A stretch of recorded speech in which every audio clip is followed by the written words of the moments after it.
So everyone, welcome back to this video about AQA Philosophy Paper 1, and this is going to be the third and final part of the Epistemology section. So in the specification, we're going to be covering points 3.1.3 and 3.1.4, which are reason as a source of knowledge and the limits of knowledge. And as you can see there, if you want to pause the video, just quickly read exactly what the specification is asking for, and we're going to be covering all of that today.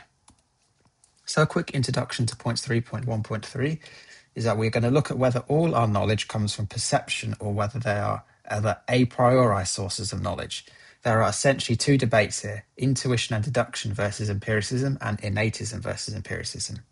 Empiricism says all knowledge comes from experience, but innatism and intuition and deduction are two ways rationalism can reject empiricism. Rationalism's intuition and deduction thesis states that we can acquire some knowledge purely through intuition and deduction, obviously meaning we can acquire knowledge purely by thinking rather than through perceptual experience alone. Rationalism's innate knowledge thesis states that we are born with some knowledge, obviously it being innate in us, and obviously innate knowledge obviously doesn't come from experience because when you're a newborn child, you haven't had any perceptual experiences yet. And just a few definitions we need to be aware of is here the analytical truth and synthetic truth definitions. Analytic truths cannot be defined without resulting in a logical contradiction. To say not all bachelors are unmarried, for example, is to misunderstand the word bachelor. Similarly, one cannot coherently imagine a triangle with four sides because that very idea involves a contradiction. And obviously, an analytical truth is true in virtue of the meaning of the word. So obviously, a bachelor is an unmarried man. Denial of a synthetic truth does not lead to a logical contradiction. For example, we can coherently imagine red grass as a denial of the synthetic truth grass is green. Though experience tells us grass is not red, we can logically imagine there being red grass. A priori and a posteriori, obviously here we have those definitions. A priori meaning knowledge that can be acquired without experience of the external world through thought alone. And a posteriori knowledge is knowledge that can only be acquired from experience of the external world. So there's a difference there. Obviously, a priori knowledge is something we can think about. So being 2 + 2 = 4, we don't have to have any experience of the external world to come to that answer. Whereas a posteriori knowledge, obviously, the example here is doing an experiment to see what temperature water boils at. So now we're going to be looking at intuition and deduction. Intuition and deduction are a priori methods for gaining knowledge. Intuition, or rational intuition if you want to be specific, is the ability to know something is true just by thinking about it. And obviously here we're going to be looking at later is Descartes' cogito argument. And deduction is a method of deriving true propositions from other true propositions using reason.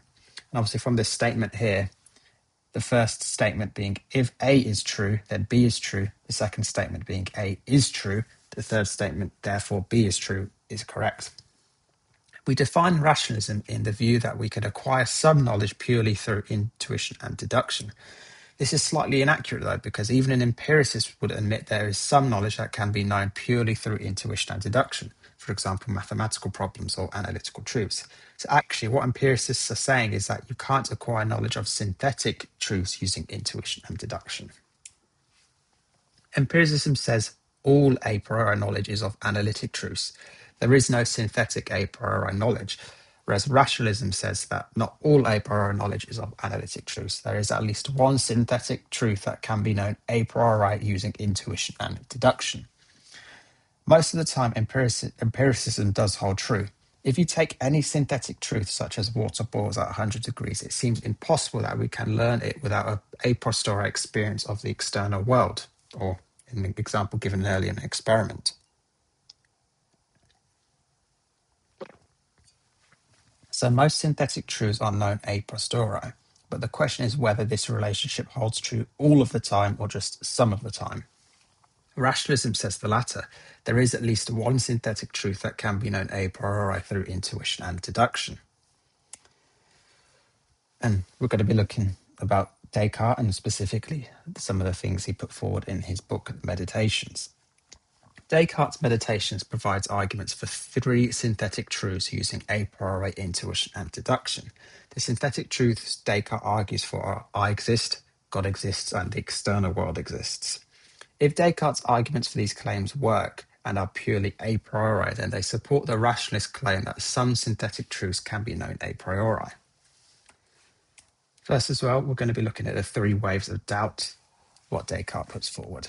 Before seeking to establish what he can know, Descartes first seeks to doubt everything he thinks he knows. If it's possible to doubt, then he does.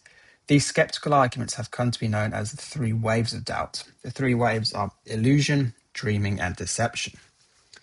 The illusion part of the three ways argument states that I can doubt the reliability of my sense experience as it has deceived me in the past. Think obviously what we discussed in the previous videos of the pencil in water scenario.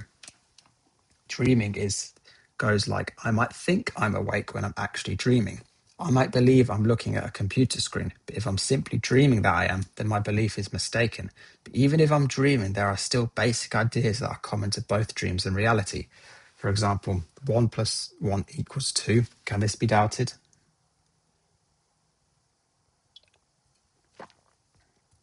And finally, we're going to be looking. The third wave is deception. An evil demon may be controlling my entire experience and may be making me think 1 plus 1 equals 2, when in actuality it isn't. Anything I think I know can be doubted. The evil demon scenario could be true, and there is no way I will be able to tell the difference. So the possibility of the evil demon scenario casts doubt on everything I know. This position of extreme doubt is known as global skepticism. And then we're going to look at cogito ergo sum's, which is another one of Descartes' arguments. So Descartes is currently in the position of extreme skepticism following his three waves of doubt. Is there anything he can know for certain? His answer is yes. Cogito ergo sum is probably the most famous phrase in philosophy. Descartes' point is that even if the evil demon is trying to deceive him about everything, Descartes, however, cannot count that he exists. There must be something for the demon to deceive in the first place. The fact that Descartes is able to doubt his own existence is proof that he does indeed exist. And as well, Descartes puts forward the idea of clear and distinct ideas. Clear ideas are those that are focused Clear ideas are those that a focused mind can recognize without any confusion or ambiguity. For example, the idea of a triangle as a three-sided shape is clearly defined. Distinct ideas, on the other hand, are those that are not clear but also sharply separated from all other ideas with no ambiguity or overlap. For example, the idea of triangle three-side is distinct from the four-sided distinct square idea. Upon reflection of this cogito ergo sum argument, Descartes claims that his certainty in the proposition I exist is due to the fact that this is a clear and distinct idea. Having a clear and distinct idea is not simply a feeling of certainty, though it is a recognition that it's impossible for the proposition to be false. So Descartes knows I exist is true simply by thinking about it. Where the truth of an idea presents itself clearly and distinctly goes back to the idea of rational intuition.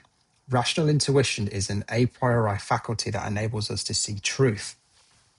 According to Descartes, any idea that presents itself as clear and distinct to our rational intuition can be trusted as true. And these are Descartes' then arguments for the existence of God. Descartes builds on these clear and distinct ideas via deduction. He gives several arguments for the existence of God using intuition and deduction. These are obviously Descartes' ontological, cosmological, and trademark arguments. Descartes' ontological and cosmological argument we'll be going over later in the metaphysics of God section, and for now we're just going to be looking at the trademark argument. Descartes' trademark argument goes a little something like this. I have the concept of God. My concept of God is the concept of something infinite and perfect, but I am a finite and imperfect being. The cause of an effect must at least have as much reality as the effect itself. So the cause of my concept of God must have as much reality as what the concept is about. So the cause of my idea of God must have as much reality as an infinite and perfect being, so therefore God exists. This argument is called the trademark argument because Descartes argues that the concept of God is like an innate trademark placed in our minds.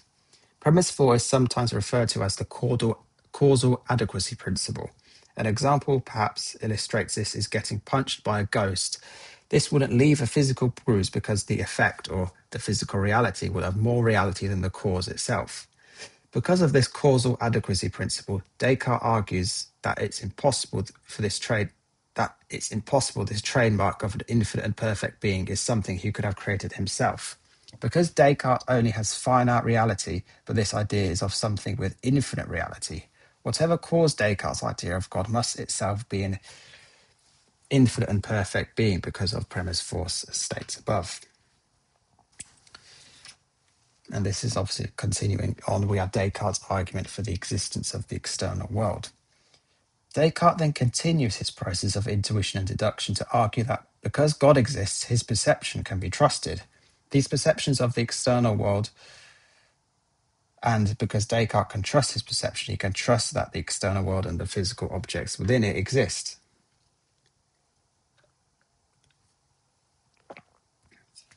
The key points of the argument are as follows. I have perceptions of an external world with physical objects. My perceptions cannot be trusted, but my mind, because they are involuntary.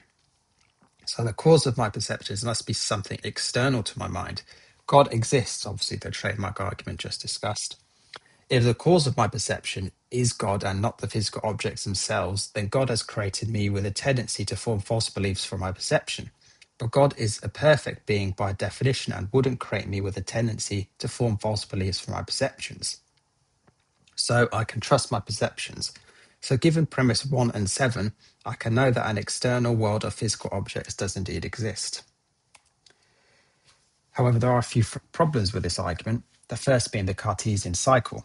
A potential issue with Descartes' overall approach here is that the reasoning is circular. It commits the fallacy of begging the question. A simplification of Descartes' argument is this. God exists and isn't a deceiver because I perceive clearly and distinctly. All clear and distinct ideas can be trusted because God wouldn't allow me to be mistaken about them. This isn't a strong argument because it assumes clear and distinct ideas are true in order to prove that clear and distinct ideas are true. Descartes responds to this objection by essentially rejecting the characterization of the second principle above. The trustworthiness of clear and distinct ideas is not because of God, but instead of the trustworthiness of clear and distinct ideas themselves, such as the cogito and is self-evident. The concept of God is not innate is another challenge. We can challenge Descartes' trademark argument by rejecting the first premise, and instead arguing the concept of God is not innate. If the concept of God comes from experience, then Descartes' argument is not entirely a priori, and this fails to establish rationalism. Further, Descartes' argument for the existence of the external world relies on his arguments for the existence of God. So if Descartes' arguments for God are not a priori, then neither is his argument for the existence of the external world.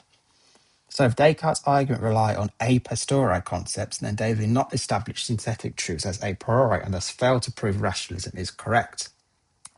And another problem, or another challenge, shall I say, is the argument for rationalism is applying Hume's fork. David Hume was an empiricist and argued that there are only two kinds of knowledge, relations of ideas and matters of fact. Relations of ideas are either intuitively or demonstratively certain, such as synthetic truths. And obviously here it covers a bit more if you'd like to read on further about Hume's fork. We can argue that Descartes' arguments rely on matters of fact, but according to Hume's fork, matters of fact can only be known a posteriori. Thus, if Hume's fork is correct, then it shows that Descartes' arguments are not entirely a priori and thus fail to establish rationalism. Applied to the trademark argument, we could say there is no contradiction that results from denying the causal adequacy principle. The cause of, obviously, that is the cause of an effect must be as real as the effect. For example, we can coherently conceive of a cause with less reality than the effect, such as developing a physical bruise after getting punched by a non-physical ghost. This shows that the fourth premise of Descartes' trademark argument can only be known as a matter of fact and not a relation of ideas. and can only be known a posteriori. So Descartes' trademark argument is not entirely a priori and thus fails to establish rationalism. Similarly, we may argue that Descartes' argument for the existence of the external world also relies on a posteriori matters of fact. Premise 2 states that my perceptions cannot be caused by my own mind because they are involuntary, but there is no contradiction that results from denying this claim. So Descartes' argument for the existence of the external world is not entirely a priori either, and so fails to establish rationalism. We're then going to be moving on to innate knowledge. Innate knowledge is knowledge you're born with, and so doesn't require experience to be known. In other words, innate knowledge is a priori knowledge. The debate between empiricism and innatism is about whether we have innate knowledge or not. Innatism says we have some innate knowledge, and empiricism says we do not have any innate knowledge. It's also important to know that the kind of knowledge we are considering in this innate knowledge discussion is innate propositional knowledge. It's uncontroversial, for example, to state that babies are born with innate ability knowledge, such as knowing how to breathe.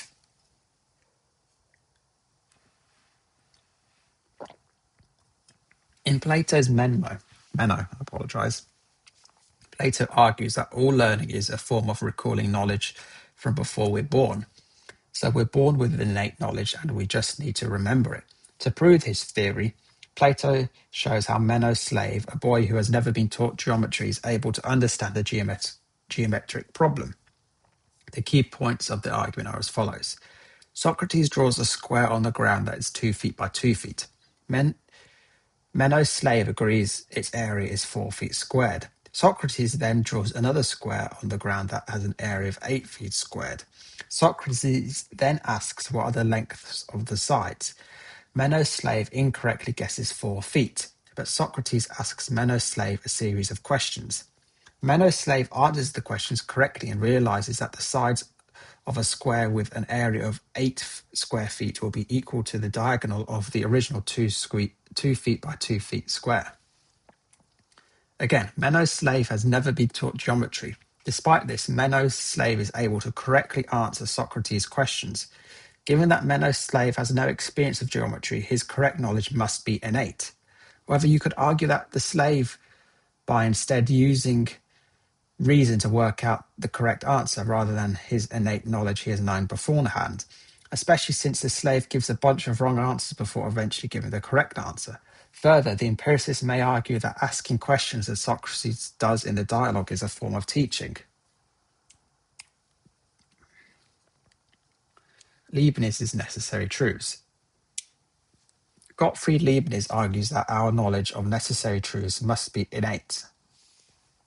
And obviously here, a necessary truth is, for example, is what must be the case and is true in every possible world, such as obviously 2 + 2 = 4. A cognitive truth is what is the case and could have been false in some other possible world. For example, obviously this website exists. Obviously that is only true because we have got the internet, but it is possible for it not to be true.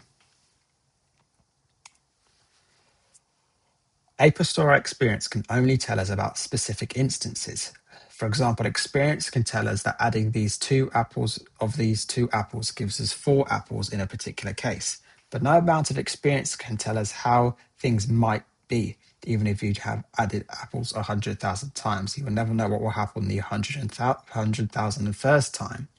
And yet we do know that it must always be true that 2 + 2 = 4. We know that there will never be an instance where you add 2 apples to 2 apples and you will get 5 apples because 2 + 2 = 4 is a necessary truth. The example of a necessary truth that Leibniz uses is non-contradiction, that it's impossible something to be and not be at the same time. Like 2 + 2 = 4, we know that this is necessarily true, that we will never experience something that both it is and isn't simultaneously. Again, though experience only tells us how things are, not yet how they are going to be. Yet we know that non-contradiction must always be true, so Leibniz argues that knowledge of necessary truths can't come from experience, it must be innate. The problems with this first, we're going to look at John Locke's no universal consent. Locke provides several arguments against innate knowledge. Firstly, he argues that if we did have innate knowledge, then every human would have such knowledge that there would be universal consent to. But Locke argues there are no such examples of propositions or beliefs that are universally held, no beliefs that everyone agrees on, and thus there are no examples of innate knowledge. Our response to this is that Leibniz argues that it's possible to have innate knowledge and yet not be conscious of it. He illustrates this by drawing an analogy between the mind and a block of marble.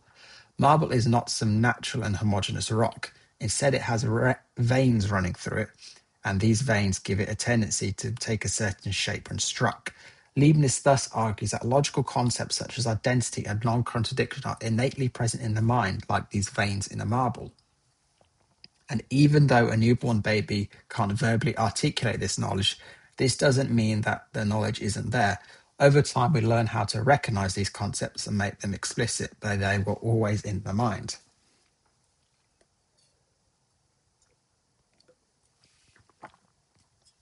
Following on from this, we then look at John Locke's mind as a tabula rasa.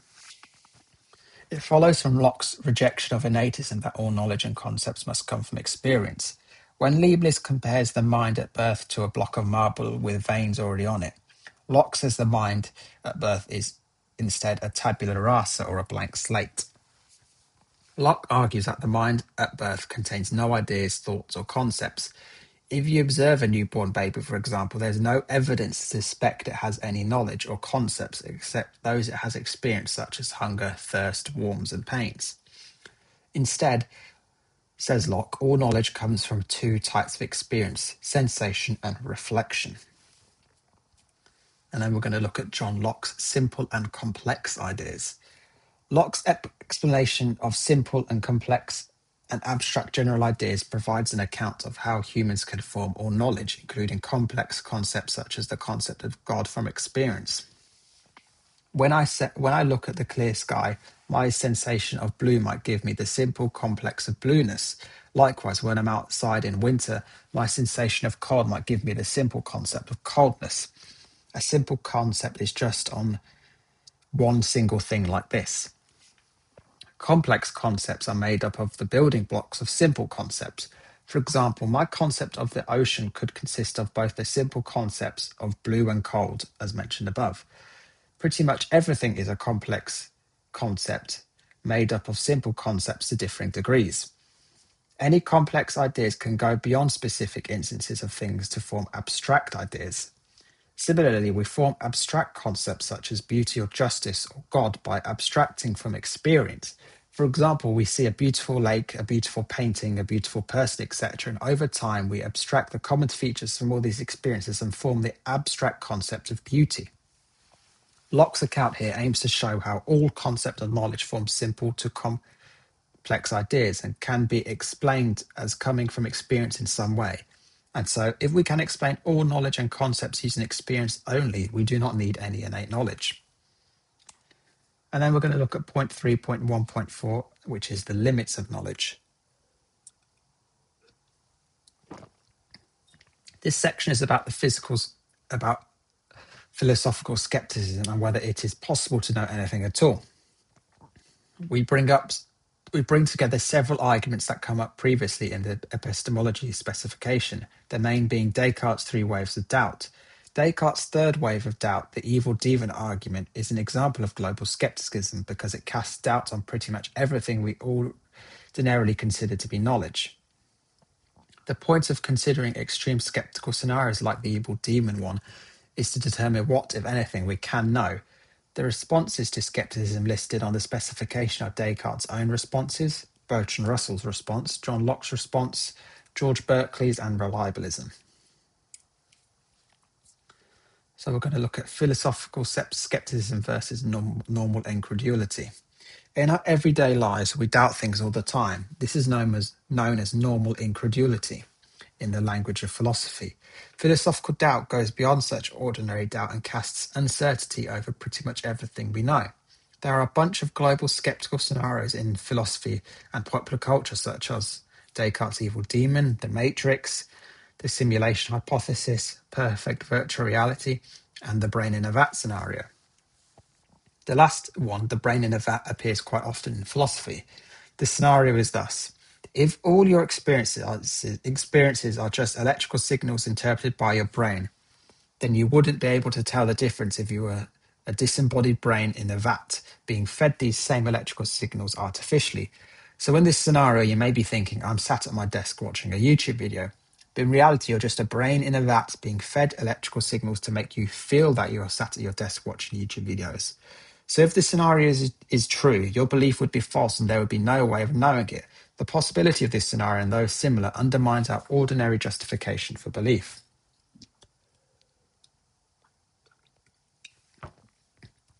As such, the philosophical skeptic might make an argument that, like the following: if you can't justify your belief that you're a brain in a vat, that you're not a brain in a vat, you can't justify your belief that I'm sat at my desk watching YouTube.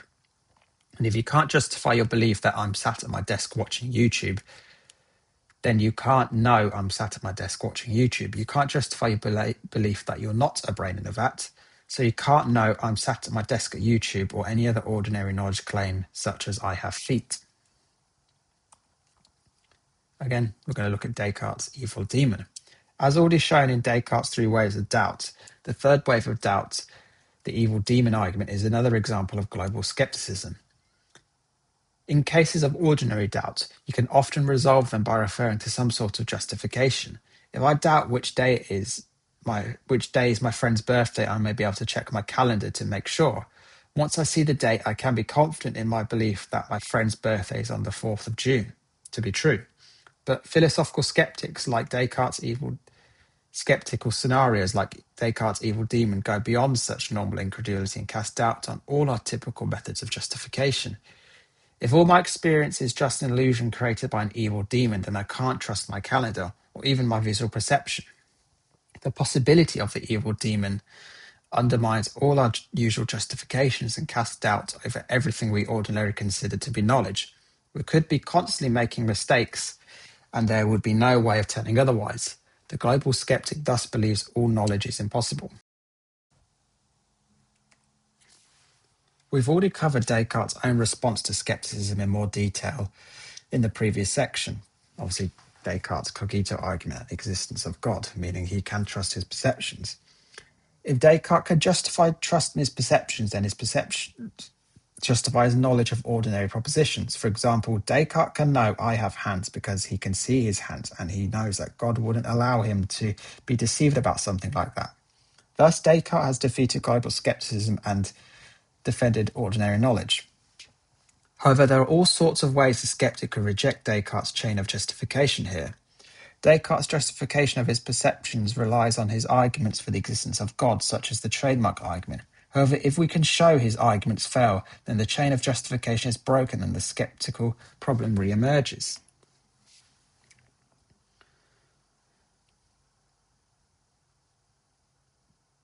When we looked at indirect realism, we saw Russell's response to the skeptical challenge that says the existence of the external world is the best hypothesis. Adjusting the argument slightly for the evil demon scenario, we can say the following.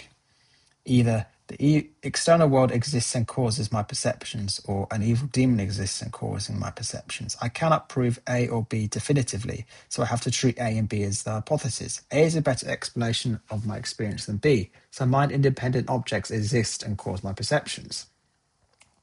We can respond, however, that the fact we can't prove A or B definitively wasn't Descartes' whole point. Descartes wasn't trying to prove the evil demon exists, he was saying that it was possible. However, Russell could respond back that the possibility of the evil demon hypothesis doesn't mean knowledge is impossible. Just because we can't know for certain that we're not being deceived by an evil demon, that does not mean that we can't have knowledge. Descartes is assuming an infallibility definition of knowledge here. He's assuming that we have to know we're not being deceived by an evil demon in order to have knowledge. Russell can respond that certainty is not necessarily true. Sure, we might be being deceived by an evil demon and we can't know either way, but as long as we're not being deceived and our beliefs are true, then our ordinary justifications are sufficient for knowledge. Another way the skeptic could respond to Russell's argument here is to dispute that the external world is the best hypothesis at all. If we are being deceived by an evil demon, or living in the matrix, or brain brains in vats, then our experience would appear exactly the same to us if it was caused by the external world. Thus, we have no grounds to prefer one hypothesis over the other, and the available evidence supports both hypotheses equally. We also saw in the indirect realism section that Locke provides two responses to the skeptical challenge. These are: perception, unlike imagination, is involuntary. This means perception is caused by something external to my mind. And my different perceptions, such as sight and sound, are coherent, suggesting there is a common reality that causes both. The skeptic can respond that even though Locke succeeds in proving something external is causing my perceptions, he doesn't succeed in proving that this perception is in any way an accurate representation of the external world. The external world is something that is causing his involuntary perceptions and could be an evil demon. The skeptical response to Locke's point about the coherence of different senses is similar.